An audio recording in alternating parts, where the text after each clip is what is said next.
جگہ محمد و آل محمد ما صلی علی محمد و آل محمد وعجل فرج.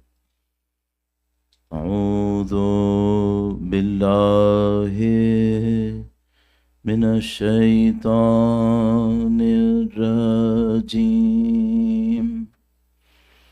بسم اللہ الرحمن الرحیم. الحمد للہ رب العالمین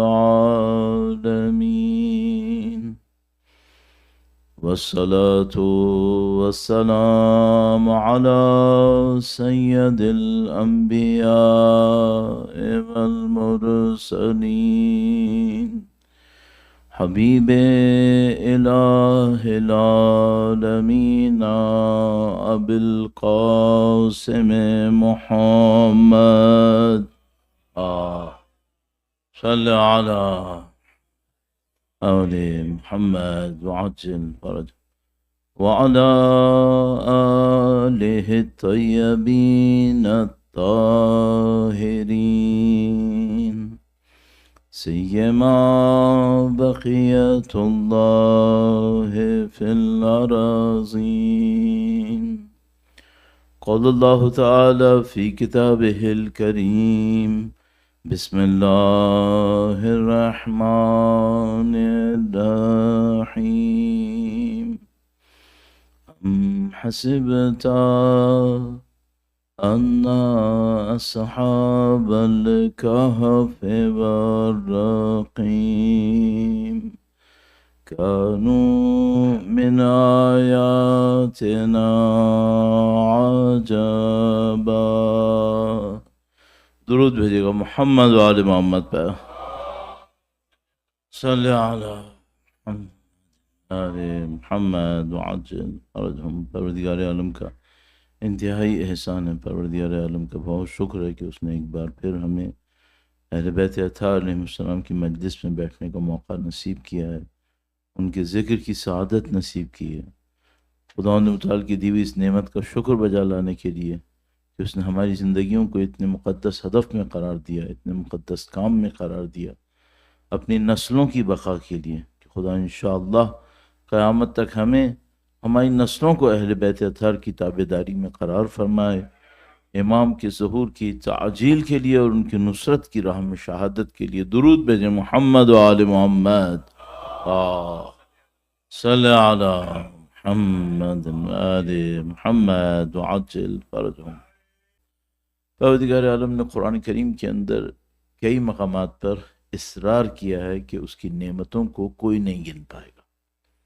صراحت کے ساتھ آیہ کریمہ میں ارشاد فرمایا ان تعدوا نعمت اللہ لا تحصوها. اگر تم اللہ کی نعمتوں کو گننا چاہو اللہ کی نعمتوں کو نہیں گن سکو. کیوں خداوند متعال نے یہ دعویٰ کیا ہے؟ یعنی اس میں ظاہر کوئی شبہ نہیں ہے کہ خداوند متعال اس زمین کا، اس پوری کائنات کا، اس نظام کا خالق ہے. جو کچھ ہمارے پاس ہے اصل میں ہمارا نہیں ہے، خدا ہی کا ہے. اور حقیقت یہ ہے کہ آج کل کے جو ماڈرن آئیڈیاز ہیں جو ہیومنزم کے اوپر بیس کرتے ہیں کہ انسان سینٹر کے اندر ہے، وہ سب ڈیسائیڈ کرے گا، یہ باتیں شاید پارشلی ایک حد تک صحیح ہوں، لیکن اگر جنرلی بات کی جائے یہ بات صحیح نہیں ہے. جو پوری کائنات ہے اس کا خالق خدا ہے، انسان کا خالق بھی خدا ہے. انسان نے یہ فیصلہ نہیں کرنا کہ میری زندگی کیسی گزرے، اصل میں انسان نے یہ دیکھنا ہے کہ خدا میری زندگی کیسی گزروانا چاہ رہا ہے. اصل کام یہ ہے. یہ جو خدا متعال نے اتنا بڑا ٹائٹل اپنے نبی کے لیے رکھا، نبی کے عظیم ترین معجزات میں سے ایک معجزے کو گنتے وقت خدا نے فرمایا کہ میں کس کو لے کر گیا. سبحان الذی اسرا بعبدہ لیلا. نہیں کہا خداوند متعال نے میں اپنے نبی کو لے کر گیا، میں اپنے رسول کو لے کر گیا، یہ نہیں کہا. خداوند متعال نے کہا میں اپنے بندے کو لے کر گیا. عبودیت کا مقام خداوند متعال نے اتنا بڑا رکھا کہ جب معجزہ معراج کو بیان فرماتا ہے تو کہتا ہے کہ میں نبی کو نہیں بندے کو لے کر گیا ہوں. بندگی کا معیار اتنا رکھا. لہذا ہم بھی جب گواہی دیتے ہیں تو ہم کہتے ہیں اشہد ان، نبی کا نام لے کر، عبدہ ورسول. پہلی گواہی عبودیت کی دیتے ہیں، عبد ہیں، عبد ہیں. اچھا اب جب اتنا کچھ ہم کر لیتے ہیں، پھر آ کر میں زندگی میں کہوں میں فیصلہ کروں گا کہ مجھے کیا کرنا ہے، یہ کیسے ہو سکتا ہے؟ کہ جب نبی کا سب سے بڑا ٹائٹل عبودیت تھا، آپ جب اپنے نبی کی گواہی دینے لگے تو پہلے آپ نے گواہی دی عبودیت کی، اور جب آپ کے سامنے یہ مسئلہ آیا کہ آپ کون فیصلہ کرے گا آپ کی زندگی میں، تو میں کہوں میں کروں گا. اچھا کون، یہ جو پیسہ میرے ہاتھ میں ہے یہ کس کا ہے؟ میرا ہے. یہ گھر کس کا ہے؟ میرا ہے. اولاد کس کی ہے؟ میری ہے. تو وہ جو نبی عبد تھے وہ کیا تھا پھر؟ وہ کیا ٹائٹل تھا؟ تو یہ ہم لوگ اپنی زندگیوں میں آج کل کی یا تو ماڈرن آئیڈیاز کی وجہ سے یا میرے جیسے لوگ اپنی نفس پرستی کی وجہ سے اس بات کو بھلا دیتے ہیں کہ خدا نے ہمیں جو سب سے بڑا چیلنج دیا اس دنیا میں آنے پر، وہ چیلنج ہی یہی تھا کہ یا اپنے آپ کو مالک سمجھے گا یا اللہ کو مالک سمجھے گا. ایک آیت کریمہ میں آپ کی خدمت میں عرض کرتا ہوں جو آپ نے شاید سینکڑوں مرتبہ سنی ہوگی. درود بھیجے گا محمد و آل محمد پر. صلی اللہ علیہ محمد و آل محمد وعجل فرجهم. ایک نسخہ عرض کرتا ہوں چونکہ یہ مجھے سمجھ میں آیا کہ بعض اوقات یہ نسخے بہت کام آتے ہیں، بعض لوگوں کے بہت کام آتے ہیں. میں نے اپنی زندگی میں حساب لگایا کہ بھائی جب میں مجلسیں پڑھتا ہوں تو میں اتنا درود بھیجتا ہوں، ٹھیک ہے. اچھا جب میں زندگی میں مثال کے طور پر کوئی دن ہے مجلس نہیں پڑھ رہا تو کتنے درود بھیجوں گا؟ ٹھیک ہے. تو میں نے اپنے اوپر 2-3 چیزیں باؤنڈ کی. ایک تو میں نے باؤنڈ کیا کہ میں جتنی واجب نمازیں پڑھوں گا اس کے رکوع اور سجدے میں درود ایسے ہی پڑھوں گا جیسے واجب ہے. واجب نہیں ہے، بغیر اس کے بھی ذکر کیا جا سکتا ہے. 3 دفعہ کہہ دو سبحان اللہ سبحان اللہ سبحان اللہ، کر سکتے. ایک مرتبہ کہہ دو سبحان ربی العظیم و بحمدہ، کافی ہے. لیکن میں نے اپنے لیے باؤنڈ کیا کہ میں جتنی بھی واجب نمازیں پڑھوں گا سب کے رکوع سجدے میں درود ضرور پڑھوں گا، چاہے کچھ بھی ہو رہا. ایک تو یہ. پھر میں نے کچھ عرصے یہ کیا، پھر میں نے کہا نہیں ابھی نمبر اتنا نہیں بنتا ہے، مجھے اس کو بڑھانا ہے کیونکہ درود کی برکتیں بہت زیادہ ہیں، بہت زیادہ ہیں. تو میں نے اپنے اوپر پابندی لگائی، وہ یہ کہ میں ٹریولنگ کروں یا گھر پر ہوں کہیں پر بھی ہوں گا، میں صبح چہاردہ معصومین کے نام پر ہر ایک کو مثلا 10 دفعہ رکوع کر درود پڑھتے ہوئے 140 ٹائم صبح کو درود پڑھوں گا. اس 140 ٹائم میں کیا کرتا ہوں؟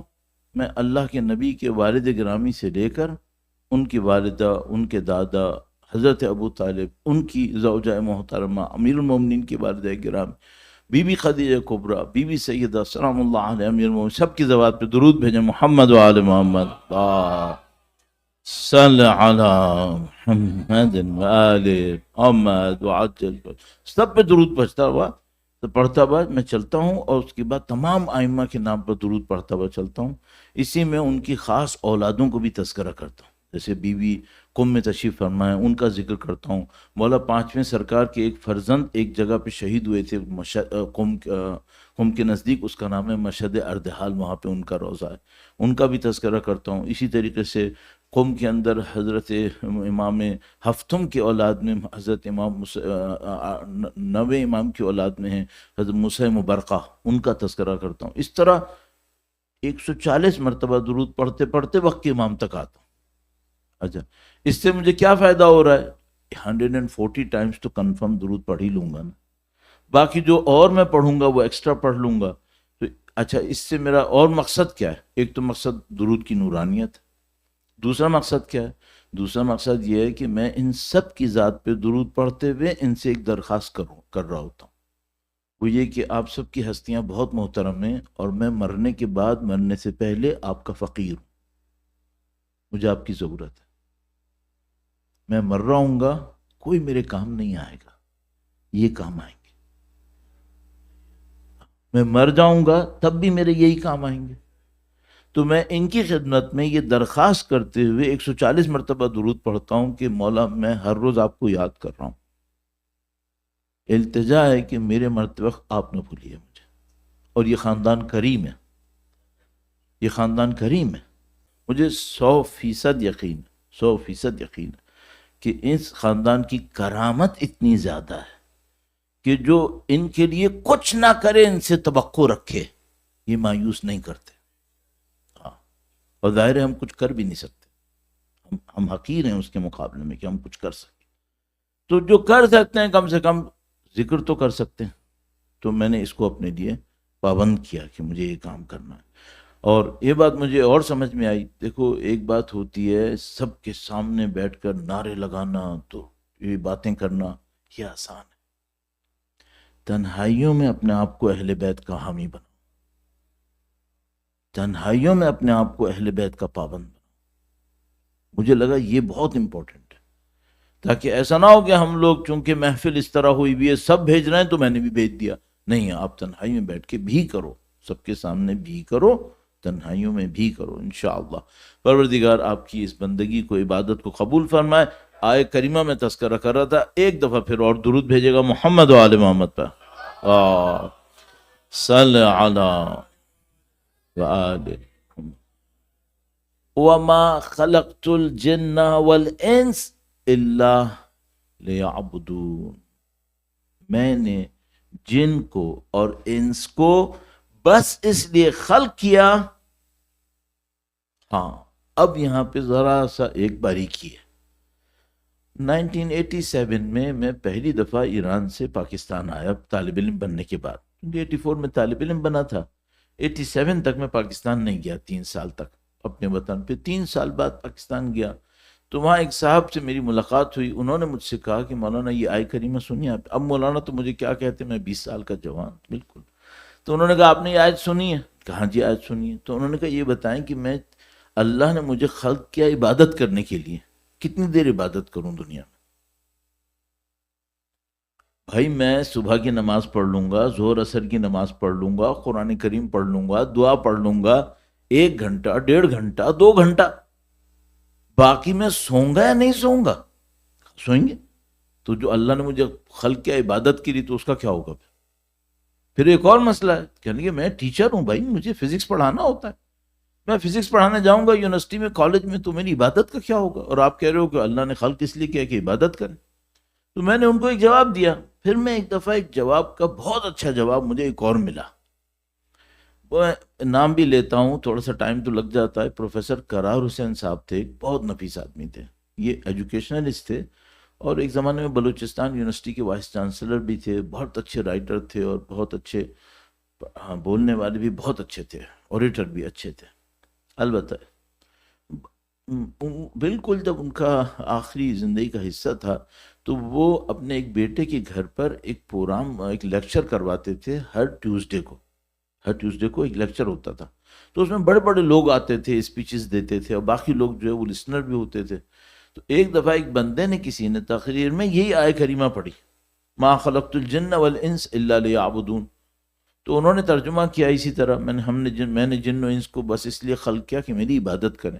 تو پروفیسر قرار صاحب نے ایک ذرا سا جملہ کہہ کر تصویر کچھ اور کر دی، کہنے کہ اس کا ترجمہ کرو، میں نے جن و انس کو بس اس لیے خلق کیا کہ میری بندگی کریں۔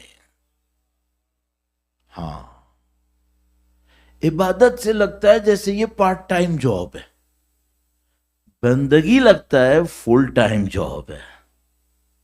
بلکہ میں کہتا ہوں یہ فل ٹائم جاب نہیں ہے، لائف ٹائم جاب ہے۔ ہاں، سوتا ہوا بھی بندہ ہوتا ہے، اگر بندہ اپنے مالک کو سوچ کر سوئے اس وقت بھی بندہ ہوتا ہے۔ ہاں، اب دیکھو، اب ہر چیز میں بندگی ہو سکتی ہے۔ وہ کیسے؟ بھئی آپ کمانے کے لیے نکلیں، کما کے کیا کرو گے؟ آقا کی خدمت کروں گا، بندگی ہو گئی. اچھا میرے بچے ہیں، بچوں کے لیے زحمتیں اٹھاتا ہوں، کس لیے؟ کہ میرے مالک کے کام آئے، بندگی ہو گئی. صحیح. ٹریولنگ کر رہا ہوں، کیوں کر رہا ہوں؟ تاکہ مالک کے کسی کام کو انجام دے دوں، بندگی ہو گئی. تو ایک جملے میں زندگی میں کیا کرو؟ بندگی کرو. بندگی کون کرتا ہے؟ بندگی وہ کرتا ہے جو ہر کام مولا سے پوچھ کے کرتا ہے. آپ کو کیا چاہیے؟ جو اپنے آپ کو بندہ نہیں سمجھتا وہ ہمیشہ ایک بات کہتا ہے، مجھے یہ چاہیے. اور جو بندہ ہوتا ہے وہ کبھی اپنی زبان سے یہ نہیں کہتا مجھے یہ چاہیے، نہیں، وہ کہتا ہے مالک کو کیا چاہیے. بس ہماری جو سب سے بڑی پرابلم ہے، جو ہمیں کبھی رکاوٹ بنتی ہے ہماری ڈیولپمنٹ میں، وہ یہ کہ ہم بندہ نہیں سمجھتے، ہم پارشلی اپنے آپ کو بھی مالک سمجھتے ہیں. اس میں گڑبڑ ہے. ہمیں اللہ نے کہا ہے کہ تم بندے بنو، اور جتنی تعبیرات آپ کو ملیں گی نا جو بہت ٹاپ لیول کی ملیں گی وہ سب اسی پہ ملیں گی، بندے بن کے دکھاؤ، بندے بن کے دکھاؤ. اور اہل بیت اطہار کا پیغام بھی اسی پہ ہوتا ہے. اب ہمیں دوستوں نے کہا کہ بھئی آج کے لیے آپ ٹاپک میں اس طرح رکھیے گا کہ جو اہل بیت اطہار کا ساتھ دیتے ہیں، جن کو ہم آوان، انصار، اصحاب کہتے ہیں، ان کی خاصیت کیا ہوتی ہے؟ پہلی خاصیت یہ ہوتی ہے یہ اپنے مالک نہیں ہوتے، یہ اللہ کے بندے ہوتے ہیں. اللہ کے بندے ہوتے ہیں. جب کوئی کام کرتے ہیں اس اکڑ میں نہیں ہوتے کہ یہ میرا ہے، اللہ کا، اللہ کا. اب یہ کہاں کہاں دکھائی دیتا ہے؟ میں ایک مثال آپ کی خدمت میں عرض کرتا ہوں، درود بھیجے گا محمد و آل محمد پر. صلی علی محمد آل محمد وعجل فرجهم. اللہ اکبر یا رسول اللہ، یا اللہم صلی علی محمد آل محمد وعجل فرج. اچھا یہ بھی عرض کرتا چلوں، پھر وہ اگلا مطلب عرض کرتا ہوں. اہل بیت اطہار پسند کس کو کرتے ہیں؟ مثلا امام کے سامنے 5000 آدمی آ گئے، امام کسے پسند کریں گے؟ وہ جو اللہ کا بندہ ہوا، ہاں بس اس کو پسند کریں. تو مثال کے طور پر ہمارے پاس ایک واقعہ موجود ہے. امام تشریف فرما تھے، امام نے کسی کو کوئی چیز دی تحفے میں، جیسے امام دیتے ہیں. امام نے دیا، اس نے دونوں ہاتھ پھیرا کہ اے اللہ تیرا شکر ہے تو نے مجھے مشکل آسان کی. امام نے ایک اور دے دی. اس نے پھر ہاتھ اٹھائے کہ خدا تو کتنا کریم ہے تو. اچھا امام کو دیکھ ہی نہیں رہا، صرف خدا کا شکر کر رہا ہے. امام نے ایک اور دیا، تیسری دفعہ، چوتھی دفعہ، پھر اس نے پکڑ ایک دفعہ مڑ کے امام سے کہا آپ کا شکریہ. امام نے کہا بس ختم. تو لوگوں نے کہا کہ مولا اس نے جب تک آپ کو نہیں دیکھا آپ دیتے رہے، جس وقت اس نے آپ کی طرف دیکھا آپ نے روک کیوں لیا؟ فرمایا میں چاہتا تھا یہ صرف خدا کو دیکھے، صرف خدا. یہ اہل بیت کی قربانی ہے. وہ خود ایسے تھے کہ خدا کی ساری تجلیاں ان کے اندر تھیں، ساری تجلیاں ان کے اندر تھیں. لیکن وہ کیا چاہتے تھے؟ وہ چاہتے تھے لوگوں کو خدا کی طرف بھیجیں. بار بار کہتے تھے خدا کی طرف. اور ان کے اندر اتنی تجلی تھی. میں دونوں ہاتھ جوڑ کر ایک جملہ عرض کروں گا، شاید کسی کو اچھا نہ لگے، میں ایسی معذرت چاہتا ہوں. وہی کہ اگر کوئی خدا کو نہ دیکھے نا تو اس کو لگے گا یہی شاید خدا ہوں گے، یہ لگنے لگے گا. اس لیے خاص کر وہ کہتے تھے خدا کو دیکھو، تمہیں دھوکہ ہونے لگے گا پھر. تو وہ خاص کر اس طرف بھیجتے تھے. اب ایک بات دیکھو، ایک تھوڑی سی عجیب بات لگے گی آپ کو. اللہ کے نبی کے آنے سے پہلے تمام انبیاء کے ساتھ یہ غلطی ہوتی تھی. کیا ہوتی تھی؟ ان کے لوگ یہ کہنے لگتے تھے یہ نبی کا بیٹا ہے. یہ ہو جاتا تھا وہ اللہ کا بیٹا. ہاں مثلا وہ کیا کہتے تھے؟ مثلا کہتے تھے مثلا حضرت عیسیٰ علیہ السلام کے بارے میں یہ اللہ کا بیٹا. حضرت عزیر کے بارے میں اللہ کا بیٹا، کس کس کے بارے میں اللہ کا بیٹا، اللہ کا بیٹا۔ اب اللہ کے نبی آخری نبی ہیں، انہوں نے کوئی ایسا کام کرنا ہے کہ کوئی یہ شبہ بھی نہ رکھ سکے، تو انہوں نے کیا کیا؟ انہوں نے پوری زندگی ایسی گزاری کہ کسی کو اس کا شبہ بھی نہ ہو، بار بار اس کو رد کرتے تھے، اور بار بار ہم نہیں، ایسے دیکھو ایسے دیکھو۔ ہمارے پاس آگا ایک واقعہ ہے، بڑا عجیب واقعہ ہے، ہمارے جو معاشرے کے اندر بہت ساری چیزیں ان کے بہت ہی خلاف ہے، ٹھیک ہے؟ میں عرض کرتا ہوں آپ کی خدمت میں، درود بھیجے گا محمد و آل محمد پر، صلی علی محمد و آل محمد وعجل فرجهم۔ مولا ایک دفعہ ایک علاقے میں تشریف لے گئے، مولا امیر المومنین علیہ السلام، درود بھیجیں محمد و آل محمد پر، صلی علی محمد و آل محمد وعجل۔ جب امام تشریف لے گئے تو لوگ امام کا استقبال کرنے کے لیے باہر آئے، شہر سے باہر۔ اس زمانے میں رسم تھی، بہت اچھی رسم تھی۔ وہ آج کل کہنے لگا، ایک آدمی کہنے لگا آج کل یہ ہو گیا ہے کہ بندہ گھر سے باہر نکلتا ہے، باہر نکلنے کے بعد جب کوئی آتا ہے تو اس سے سلام دعا کرتا ہے، جب وہ خدا حافظ کہہ کے جانے لگتا ہے تو کہتا ہے اندر نہیں آئیں گے نا۔ تو وہ آج کل معاملہ یہ ہو گیا۔ تو پہلے والے لوگ شہر کے باہر جاتے تھے بندے کو لینے کے لیے، مثلا وہ بندہ آیا ہے، ابھی بھی کرتے ہیں، باہر ایئرپورٹ تک آتے ہیں تو وہ جاتے تھے باہر لینے کے لیے، تو امیر مومن تشریف لائے، لوگ باہر تک آئے لینے کے لیے۔ جب شہر کی طرف جا رہے تھے تو کچھ لوگ امیر مومنین کے آگے آگے بھاگ رہے تھے۔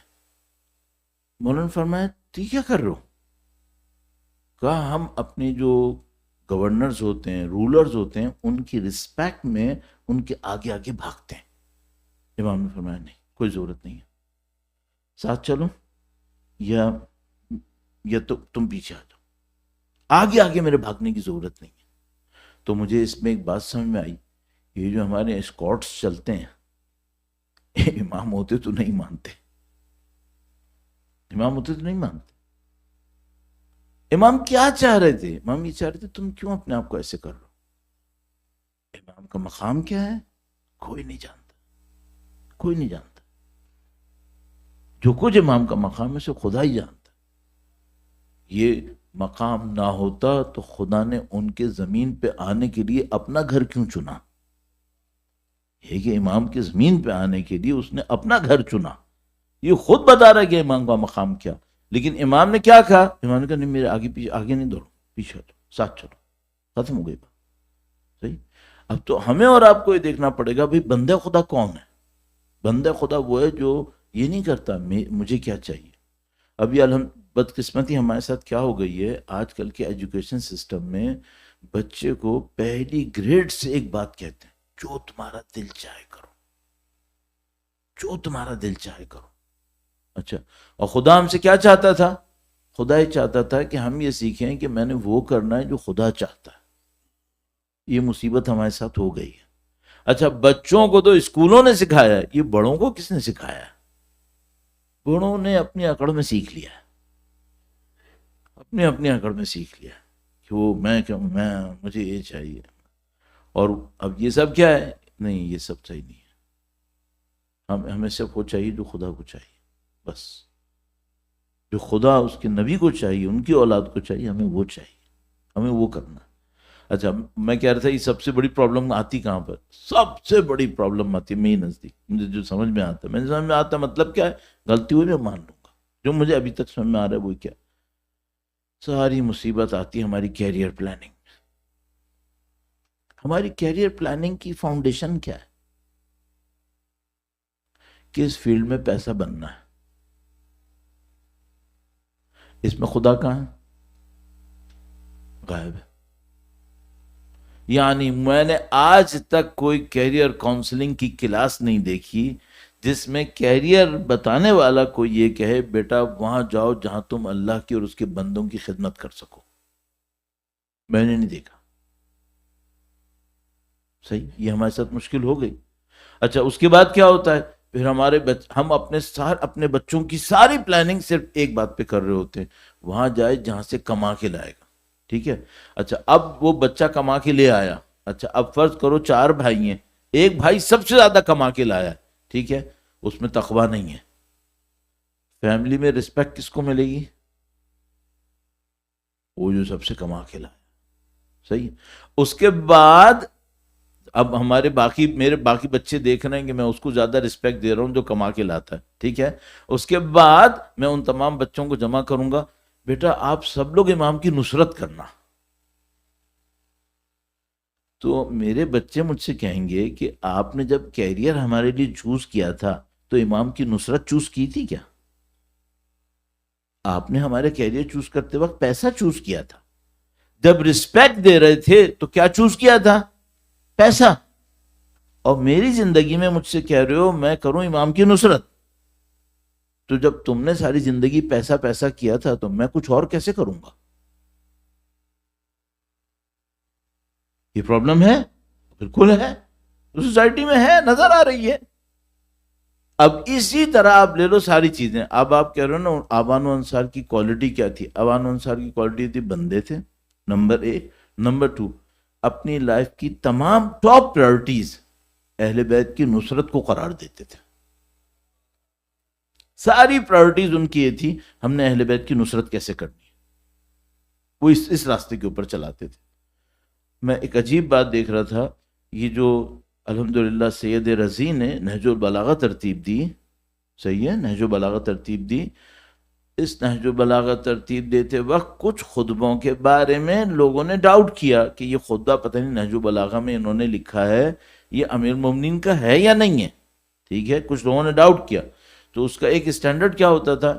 ایک اسٹینڈرڈ یہ ہوتا تھا کہ سید رضی کے زمانے میں سادات بچوں کو پوئمز نہیں رٹاتے تھے, امیر مومنین کے خطبے رٹاتے تھے.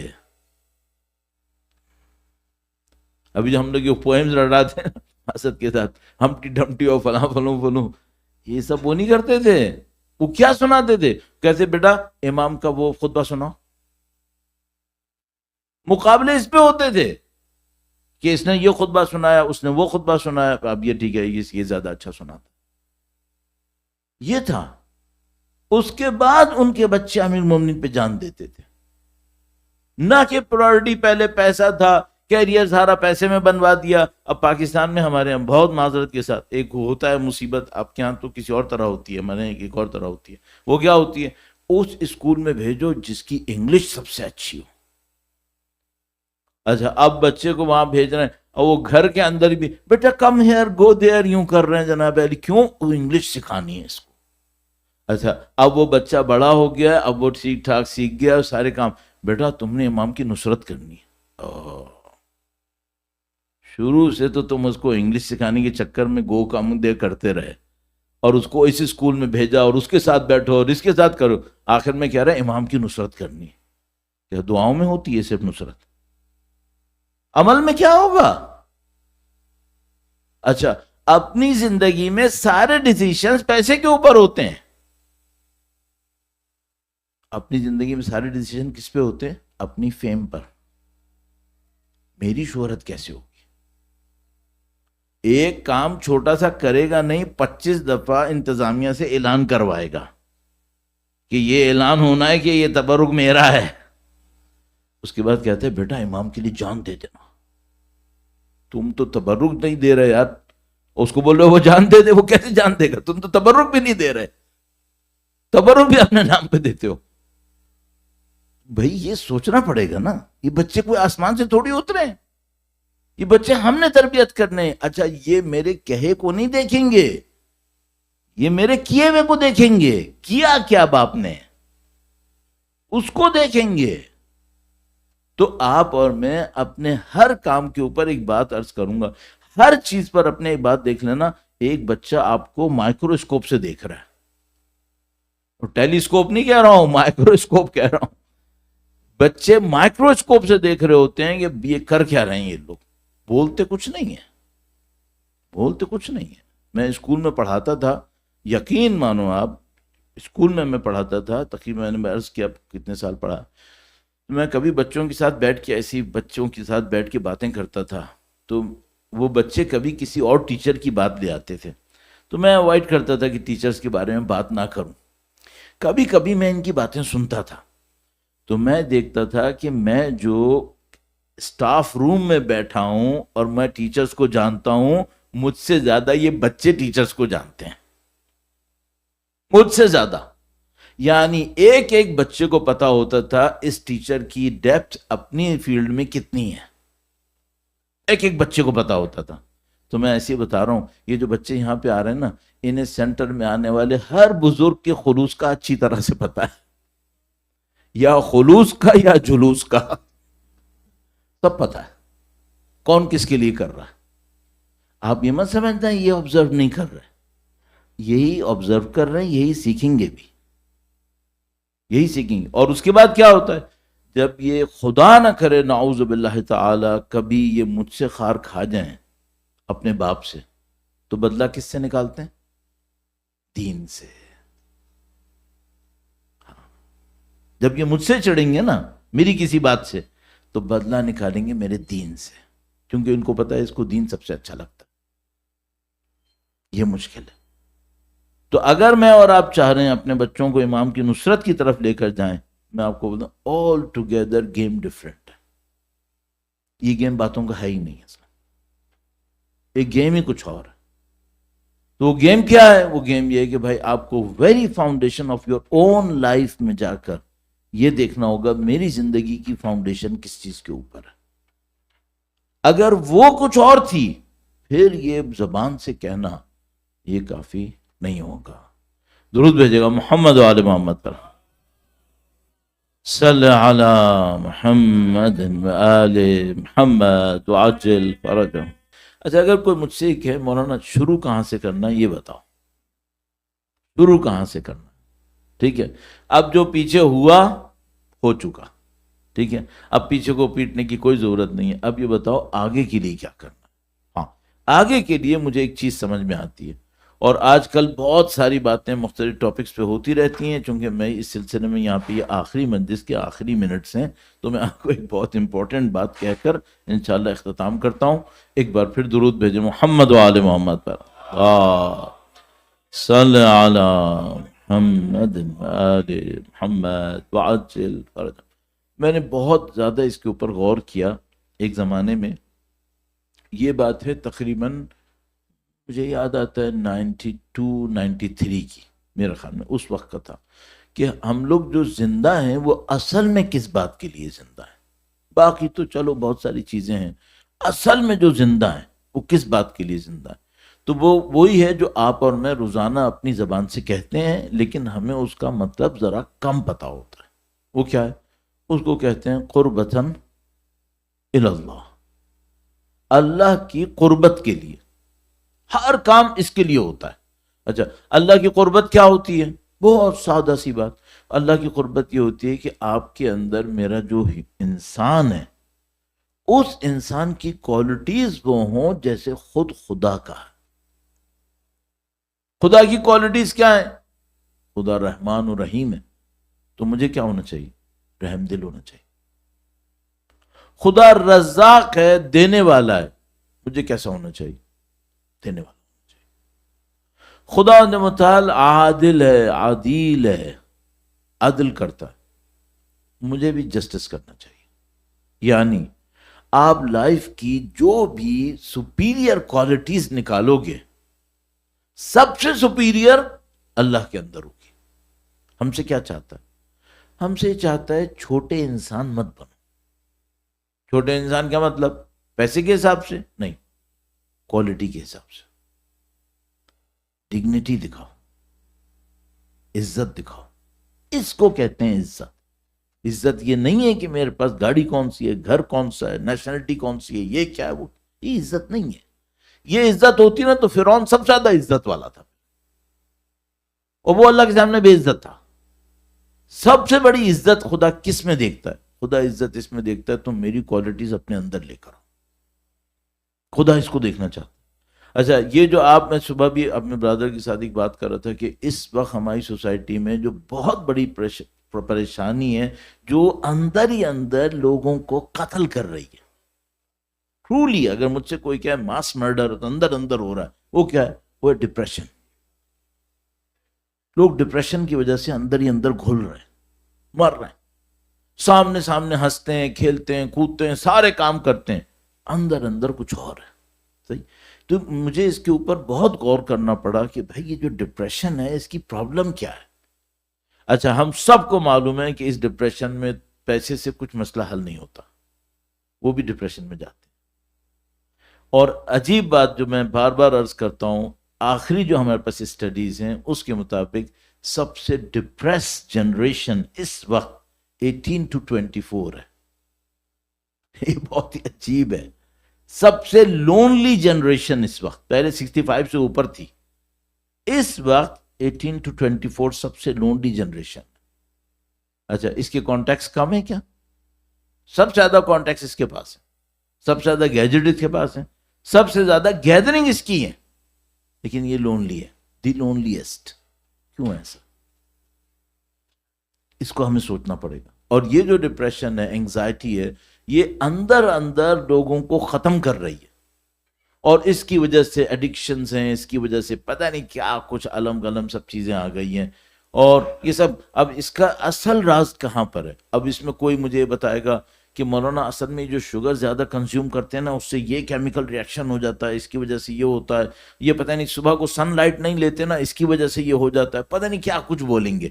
ٹھیک ہے, اچھا یہ مجھے پتا ہے اس سے پرابلم حل نہیں ہو رہی ہے, اس سے پرابلم حل نہیں ہو رہی. ان میں سے بہت سارے ہیں جو ایتھلیٹس ہیں, ان میں سے کچھ ایسے ہیں جو مثال کے طور پر اپنے اولمپکس کے گولڈ میڈل لیے میں اندر سے انگزائٹی کے مریض ہیں. کیا نشانی ہے؟ نشانی یہ ہے کہ ڈرگ ایڈکشن کی اوور ڈوز سے امریکہ میں ڈیلی 300+ لوگ مرتے ہیں. ڈیلی 300+ لوگ ڈرگز کی اوور ڈوز سے مرتے ہیں. اچھا یہ ڈرگز سستی ہیں؟ بہت مہنگی ہیں. اور اوور ڈوز سے مر رہے ہیں کہ یہ کیا غریب لوگ مر رہے ہیں؟ یہ وہ جن کے پاس سب کچھ ہے. تو جب سب کچھ ہے تو ان کو ڈرگز کی ضرورت کیوں ہے؟ کیونکہ اس سے ان کو مزہ نہیں آ رہا ہے. کیوں نہیں آ رہا؟ یہ کوشچن ہے. ابھی اگر کوئی مجھے یہ کہ مولانا میں کیریئر بنا رہا ہوں, میں یہ کر رہا ہوں, میں وہ کر رہا ہوں, تو میں سب سے پہلے اپنے آپ سے پوچھوں گا یہ ڈپریشن سے کیسے بچے گا؟ کیوں؟ کیا کیریئر بننے سے بچ جاتے ہیں؟ نہیں, پھر بھی مر رہے ہیں. تو اس پہ بہت زیادہ میں نے غور کیا تو مجھے ایک چیز سمجھ میں آئی ہے. ابھی ممکن ہے کوئی نہ مانے, کوئی مسئلہ نہیں ہے, ظاہر ہے سب کا انالیسس ہوتا ہے. مجھے ایک بات سمجھ میں آئی ہے, مجھے سمجھ میں آئی کہ ہم وہ کام نہیں کر رہے جس میں ہم ڈگنیٹی فیل کرتے ہیں. وہ کام کرو جس میں تم ڈگنیٹی فیل کرو, پھر ڈپریشن نہیں آتا. مثال عرض کرتا ہوں, درود بھیجیں محمد و آل محمد پر. ما صلی علی محمد و آل محمد وعجل فرجهم. کچھ دن پہلے میں ایک کلپ دیکھ رہا تھا, اس میں 2 بچے ایک گھر کو ناک کرتے ہیں, اس کی ڈور بیل کے کیمرہ نے اس کو ریکارڈ کیا. 2 بچے اس کو ناک کرتے ہیں, وہ کہتے ہیں کہ آپ کی ڈور کے سامنے برف جم گئی ہے, سنو آئی ہوئی ہے, ہم اس کو کلین کر دیں گے آپ کے لیے, تو ہم تھوڑے سے پیسے لیں گے. تو اس نے کہا کہ کتنے لوگ ہیں؟ تو اس نے پتہ نہیں کہا ایک اماؤنٹ, تو اس نے کہا میں تم کو $20 دوں گا. تو اس نے کہا ہاں ٹھیک ہے. پھر وہ جب اندر گیا تاکہ چیزیں لے کر آئے تو وہ بچہ دوسرے سے کہتا ہے man we will be rich, we will have $20. دونوں اچھل رہے ہیں, کود رہے ہیں, $20. تو اس نے زندگی میں پہلے کبھی $20 نہیں کمائے تھے بیچارے نے, تو پہلی دفعہ کما کر وہ کہہ رہے ہیں ہم لوگ ریچ ہو جائیں گے. صحیح ہے. تو میں سوچتا ہوں ہم آخر تک زندگی میں صرف نمبر بڑھاتے رہتے ہیں, باقی یہی ہے. ابھی $20 ہے نا, یہ ایک وقت آئے گا $2,000 ہو جائے گا, پھر 20 ہو جائے گا, پھر 200,000 ہوگا, پھر 2 ملین ہوگا. ایسے ہی بھاگتے رہیں گے ہم. ہر دفعہ کیا کہیں گے؟ مین وی ول بی ریچ. ہر دفعہ کودتے رہیں گے, ہر دفعہ روتے رہیں گے, بعد میں روئیں گے پھر. کیوں؟ اس میں ڈگنیٹی نہیں ہے, ڈگنیٹی نہیں ہے. وہ ایک آدمی کی کہانی بہت مشہور, وہ جناب علی, میں پرانے زمانے کی کہانیاں بھی سنا سکتا تھا لیکن میں چاہ رہا ہوں نئی سناؤں تاکہ تم یہ نہ سوچو کہ یہ پرانے میں ہوتا تھا نئے میں نہیں ہوتا ہے. تو نئے کی سن لو. نئے میں کیا, ایک آدمی تھا وہ ایسے ہی بھاگتا رہا ساری زندگی کیریئر کے پیچھے. ہمیں کیا سناتے ہیں لوگ, یہ سناتے ہیں ابھی تم یہاں ہو نا مونٹریال میں، پھر تم جب بہت زیادہ پیسہ کما لو گے تو تمہاری اپنی ایک یاچ ہوگی، تمہاری ایک بڑی زبردست قسم کی ایک شپ ہوگی، کروز ہوگا، یہ ہوگا وہ، تمہارا پتہ نہیں کسی ریزورٹ کے اوپر ایک ہٹ ہوگا اور تمہارا اپنا پرائیویٹ جیٹ ہوگا، یہی سب کچھ سناتے ہیں نا. تو ایک بندہ تھا وہ اسی طرح ساری زندگی دوڑتا رہا، یہ کماؤ پھر خوشی آئے گی، یہ کماؤ پھر نہیں ہوا. وہ آخر وقت تک سوچتا رہا میں کیا کر رہا ہوں، ساری زندگی میں نے گزار دی، میں ملینر ہو گیا ہوں لیکن ابھی تک مجھے خوشی نہیں مل رہی. تو اس کو ایک بندہ ملا، اس نے کہا کہ میں تم کو لے کے چلتا ہوں کہیں پر، پتہ نہیں ویتنام میں، وہاں پر سول وار ہوئی تھی تو وہاں پہ لوگوں کی جو پاؤں ہیں ایمپیوٹیٹڈ ہو گئے، چونکہ وہاں پہ مائنز بچھی ہوئی تھیں، مائنز کی وجہ سے لوگ، بچے بھی ان کے پاؤں کٹتے ہیں. تو اس نے کہا کہ تم ایسا کرو، تم مجھے کچھ ویل چیئرز دے دو. اس نے کہا کتنی چاہیے؟ اس نے کہا 50 ویل چیئر دے دو. اس نے کہا میں دیتا ہوں. تو اس نے کہا دینا نہیں ہے، ویتنام جانا ہے دینے کے لیے. تو اس نے کہا تم لو اور جا کے دے دو. کہنے لگا نہیں میں اسی سے ویل چیئر لوں گا جو میرے ساتھ ویتنام بھی جائے گا، ورنہ میں نہیں لوں گا. کہنے لگا چلو ٹھیک ہے میں چلتا ہوں.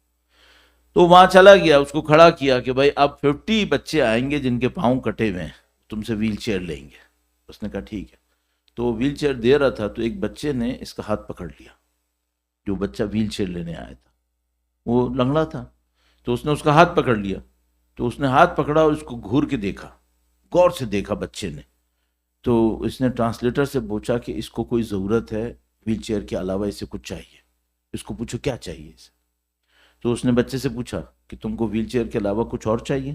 اس نے کہا نہیں. تو اس نے کہا پھر اس سے پوچھے مجھے گھور کے کیوں دیکھ رہا ہے، وہ پیسہ چاہیے، وہ کیا چاہیے؟ کہنے لگا نہیں میں گھور کے کیوں دیکھ رہا ہوں. اس نے کہا تم گھور کے کیوں دیکھ رہے تھے اس کو؟ کہنے لگا میں اس کی فیس کو یاد کروں گا، جب میں جنت میں جاؤں گا تو اس کو اپنے ساتھ لے کے جاؤں گا. تو یہ جو ویل چیئر دینے آیا تھا، اس نے ایک دم سے اپنے اندر سوچا، کہنے لگا کہ یہ لائف میں پہلی مرتبہ I feel satisfaction, now I am satisfied. یہ کیا ہے؟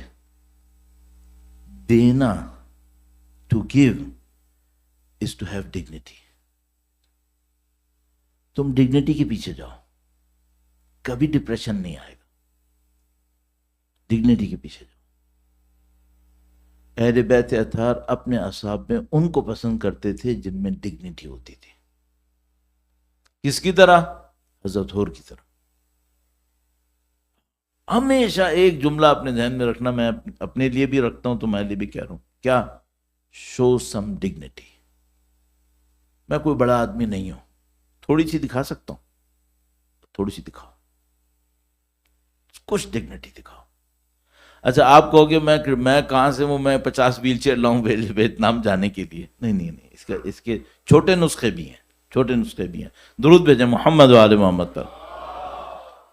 صلی علی محمد آل محمد وعجل فرجہ. ڈگنیٹی کیسے ہوتی ہے؟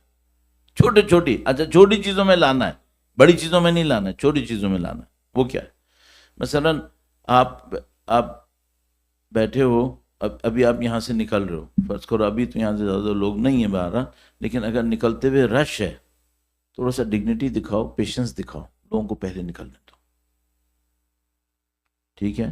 تمہارا کوئی کام ہے اور تمہیں پتہ ہے شاید کم پڑے گا، مثال کے طور پر ابھی یہاں تبرک کم نہیں ہوتا ہے، الحمدللہ تبرک بہت زیادہ پڑا ہوتا ہے. صحیح ہے؟ اگر تمہیں یہ احساس ہو جائے کہ نہیں کوئی چیز ہے جو کم ہونے والی ہے، صحیح، ڈگنیٹی دکھاؤ، دوسروں کو لینے دو. ابھی یہاں کوئی مسئلہ نہیں ہے، یہاں تو سب اچھا ہے. صحیح ہے؟ مثلا 5 جگہیں یہاں پر ہیں، ایک جگہ پہ بیٹھنے میں زیادہ آرام ہے، چھوڑ سکتے ہو کیا؟ چھوڑ دو، کسی اور کے لیے چھوڑ دو. اچھا اس کو بولنا ہے کہ میں نے چھوڑی ہے؟ نہیں، اگر بول دیا there is no dignity. یہ تو پست ہے، یہ تو بہت ہی انفیریئر ہے. ڈگنیٹی دکھاؤ. اور کیسے دکھاؤ؟ خاموشی سے. بولو نہیں، بولو گے یو لاسٹ، گیا پھر تو شو آف ہے. اینڈ شو آف ڈگنیٹی نہیں ہوتا، شو آف ہمیشہ انفیریئر ہوتا ہے. ٹھیک ہے؟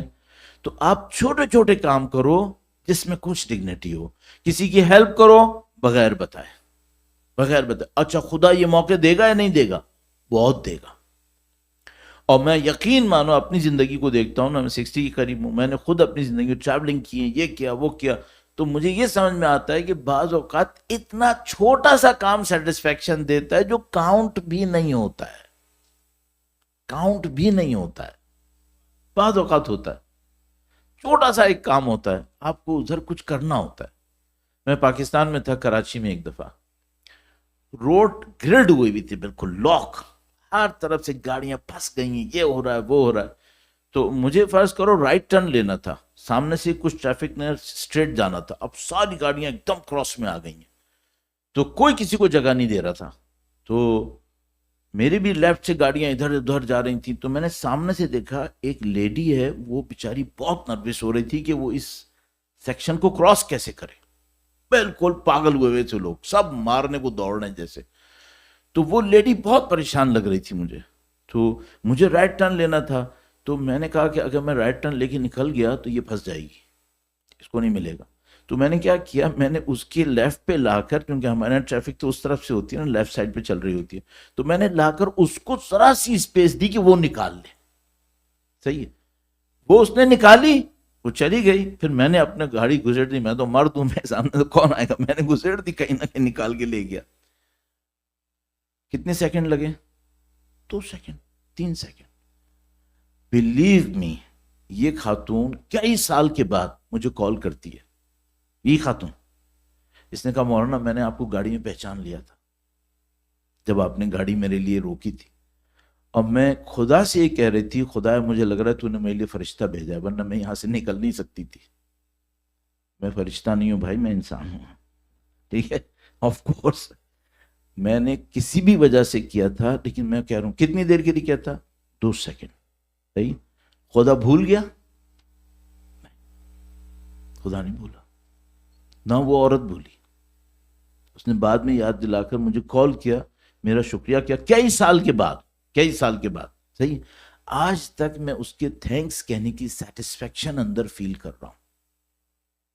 اور وہ امیڈیٹ ڈیسیشن تھا، میری انٹینشن پہ نہیں تھا، وہ بس اسی وقت 2 سیکنڈ کا ایک ڈیسیشن تھا. صحیح ہے. میں تم سے کیا کہنا چاہ رہا ہوں، تمہاری زندگی میں چانسز آئیں گے سیٹسفیکشن کے لیے. ڈونٹ ویٹ کہ پہلے میرے ہاتھ میں $5,000 آئیں گے میں کسی کو ویل چیئر دوں گا. نہیں، چھوٹے چھوٹے فیصلے، اچھے فیصلے کرو. یہ خدا بھی دیکھے گا، تمہارے امام بھی دیکھیں گے، پھر تمہیں اپنے قریب لے کر آئیں گے. یہ وہ ہے جس نے وہ 2 سیکنڈ میں مثلا اچھا کام کیا تھا. میں وہ نہیں ہوں، میں کہہ رہا ہوں تم بن سکتے. میں نے غلطیاں کتنی کی ہوں گی میں تو یہاں بیٹھ کے تو نہیں بتاؤں گا نا، میں تو اپنا اچھا والا حصہ بتاؤں گا، جو میں نے خراب کیے ہوں گے وہ نہیں بتاؤں گا. تم اس کو یوٹیلائز کرو. تو چھوٹے چھوٹے اچھے کام کرو. بچے یہاں بیٹھے ہیں خاص کر اس لیے کہہ رہا ہوں، چھوٹے چھوٹے اچھے کام کرو، بڑے بڑے کا انتظار نہیں کرو.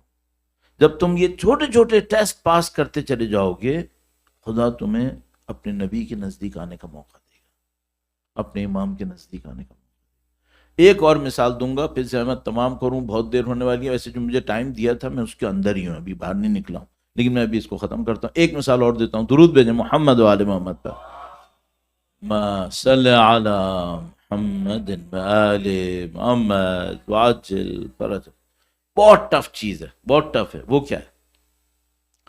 میں ایک جگہ بیٹھا ہوں، مثلا دو لوگ بات کر رہے ہیں، دین کا معاملہ نہیں ہے. مثلا ایک آدمی کہہ رہا ہے کہ مثلا اس کی سیل اتنی ہے، فلاں کمپنی کی سیل، ایک اور کہہ رہا ہے اس کی سیل اتنی ہے. دونوں غلط کہہ رہے ہیں، مجھے صحیح پتا ہے. صحیح ہے. انہوں نے مجھ سے ریکویسٹ کی ہے کہ میں کودوں کریکشن کے لیے، میں بتاؤں؟ نہیں. کیا میرے لیے ضروری ہے کہ میں ان سے بولوں تم دونوں غلط کہہ رہے ہو؟ کیا ضرورت؟ خاموش ہو جاؤ. اچھا مجھے اپنے آپ کو شو کرنے کا موقع ہے کہ میں بتا دوں تم دونوں غلط کہہ رہے ہو، صحیح بات کی ہے. ضروری ہے؟ نہیں. بی ہمبل.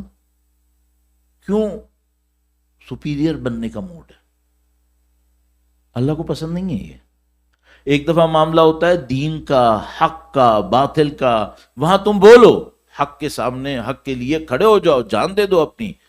کوئی مسئلہ نہیں ہے ایسا، بلا وجہ میں مجھے بولنا ہے تاکہ ایک کو ثابت کرنا ہے تو نے غلط کیا، کیا فائدہ؟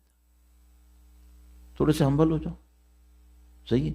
یہ ہمبلنس خدا کو پسند ہے، اور یہ جو جمپ کرنا ہے، اپنے اوپر اونچا لانا ہے، اپنے آپ کو دکھانا ہے، شو آف کرنا ہے، بالکل پسند نہیں ہے خدا، صحیح؟ امام اس کو بہت کاؤنٹ کرتے ہیں کہ ان کے ماننے والوں میں کون ہمبل ہے۔ تو آپ کو اپنے امام کے نزدیک جانا ہے، یہ دو کام اپنے ذہن میں رکھ لو۔ کیا کام؟ نمبر ایک اوور آل کام کیا؟ ڈگنیٹی دکھانی ہے، ڈگنیٹی دکھاؤ، صحیح ہے؟ اور نمبر 2 کیا بولا میں نے ابھی؟ مجھے کہ ہمبلنس دکھاؤ۔ آپ ہمیشہ جیتو گے، ہمیشہ جیتو گے۔ مولا کا ایک فرمان ہے، فرماتے ہیں تم خدا کی خاطر کوئی چیز چھوڑو، خدا تمہیں یقیناً اس سے بہتر دے دے گا، خدا کی خاطر چھوڑو، ٹھیک ہے؟ تو یہ جتنے بچے یہاں بیٹھے ہیں جو بھی ینگ بھی ہیں وہ بھی، ان سے بھی میں عرض کروں گا، اگر آپ نے یہ پوائنٹ پکڑ لیا کہ شو سم ڈگنیٹی، بس آپ کو ڈپریشن نہیں ہونا ہے، یہ میں آپ کو گارنٹی سے کہہ رہا ہوں۔ ڈگنیٹی کی عادت بناؤ، اللہ آپ کو محفوظ رکھے گا انشاءاللہ۔ اللہ نے ہمارے لیے بہت ساری چیزیں رکھی ہیں، الحمدللہ رب العالمین، خدا کا لطف ہے، خدا کا کرم ہے، اور یہ جو خدا متعال نے ہمیں نعمت دی ہے ذکر سید الشہداء کی، اس سے بڑھ کر کچھ نہیں ہو سکتا، اس سے بڑھ کے کچھ نہیں ہو سکتا۔ اس میں ڈگنیٹی ہے، اس میں کیا ڈگنیٹی ہے؟ تم اس بچے کے لیے رو رہے ہو جس کو تم نے دیکھا بھی نہیں۔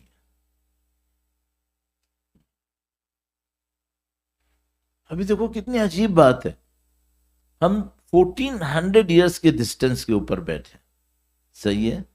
ہم کربلا میں نہیں تھے جسم سے، اور ہم ان کی زبان بھی شاید نہیں بولتے ہوں، وہ عربک تھی، ہم شاید اردو بول رہے ہیں، انگلش بولیں گے، کچھ بھی بولتے ہیں، لیکن ہمارے دل کہاں پر ہیں؟ ہمارے دل میدان کربلا کے اندر ہے۔ ہمیں خدا نے یہ لطف دیا، ہمیں ایک کرم دیا۔ کیا لطف و کرم دیا ہے؟ ہمیں یہ لطف دیا ہے کہ ہم جب اپنی زبان سے کہتے ہیں ایک 6 مہینے کا بچہ پیاسا تھا، ہمارے دلوں میں خود بخود علی اصغر کی یاد آتی ہے، اس بیچارے کی یاد آتی ہے۔ جب ہم اپنے دلوں کے اندر کہتے ہیں، اور میں کہوں گا اکیلے میں بیٹھ کے مصائب پڑھا کرو، بہت تمہیں فائدہ ہوگا، اسپریچولی بہت ڈیولپ ہوگا۔ اکیلے میں کبھی بیٹھ جاؤ، کبھی مثال کے طور پر تم بالکل اکیلے بیٹھے ہوئے ہو، ابھی دیکھو سمر ہے، بعض اوقات رات کو انسان اٹھتا ہے پیاسا ہوتا ہے، ٹھیک ہے؟ تم سمر میں کبھی اٹھے ہو، تمہارا گلا خشک ہے، تمہیں پانی پینا ہے، تم پانی پینے لگو، ایک سلام کر لو امام حسین کے پیاسے لبوں کو، یا امام آپ کی پیاس پہ ہمارا سلام، ایک پیاس کے سلام کرو مولا ابو الفاضل کے پیاسوں لبوں پر، اے مولا آپ کے پیاسے ہونٹوں پہ ہمارا سلام، اور اسی طرح اپنی زندگی کے اندر زندہ کرتے رہو۔ اور یہ سب مظلومیتوں میں سب سے آگے کون ہے؟ اللہ اکبر۔ برادر نے ابھی تذکرہ کیا، اس لیے میں بھی اسی کو پیچھے پہ چلتے ہوئے تذکرہ کروں گا۔ ان مظلومیتوں میں سب سے آگے سید الشہداء کی مظلومیت ہے۔ جب مولا قتل گاہ کے اندر تھے اور بہن طلحہ زینبیہ سے دیکھ رہی تھی، اور سید الشہداء کے اطراف میں دشمنوں کے سوا کچھ نہیں تھا، اور جسم اقدس کے اوپر، امام کے جسم کے اوپر 300 سے زیادہ زخم لگے ہوئے تھے۔ تو مشہور جملہ ہے کہ جب امام اس ذوالجلال سے زمین کی طرف آنے لگے تو اتنے امام کے جسم کے اوپر تیر لگے ہوئے تھے کہ جیسے امام ہوا میں رہ گئے ہوں، اور امام کا ذوالجلال سے زمین پر آنا کیسے تھا، اتنا عجیب واقعہ ہے۔ مودا چوتھے امام مدینے کے اندر ایک آدمی کو گندم دیتے ہیں، وہ لیتا ہے اور اس کے بعد کہتا ہے یا امام سجاد آپ نے مجھے شاید نہیں پہچانا. امام کہتے ہیں میں نے اس کو کیسے نہ پہچانا ہو جس نے میرے والد کی پیشانی پہ پتھر مارا تھا. امام آخری لمحے میں زلزلہ پر تھے، ایک انتہائی لعین شخص نے ایک پتھر امام کے سر پہ مارا تھا اور امام اس کی زد کی وجہ سے زمین پر تشریف لائے تھے. امام کی مظلومیت. میں بس آخری جملہ عرض کروں گا تاکہ انشاءاللہ خدا اگر ہمیں زندگی دے گا انشاءاللہ ساری زندگی امام کی مظلومیت کو یاد کریں گے. ایک وقت تھا جب امام زمین پر گرے، ان لائنوں نے امام کے خیمے کی طرف جانے کا ارادہ کیا. امام اس حالت میں جب پورا زخم ہوئے تھے جسم کے اوپر، اپنے آپ کو کوہنیوں کے بل اونچا کیا اور کہا لائنوں میں ابھی زندہ ہو، میرے خیمے پہ حملہ مت کرو. الا لعنت اللہ علی القوم الظالمین وسیعلم الذین ظلموا ای منقلب ینقلبون. پروردگارا اس خلیل کو اپنی بارگاہ میں قبول فرما. خداوندہ مولا امام حسین کے مصائب کا واسطہ ان کے فرزند کے ظہور میں تعجیل فرما. ہمیں ان کی نصرت کی سعادت اور اسلام شہادت نصیب فرما. ماتم حسین.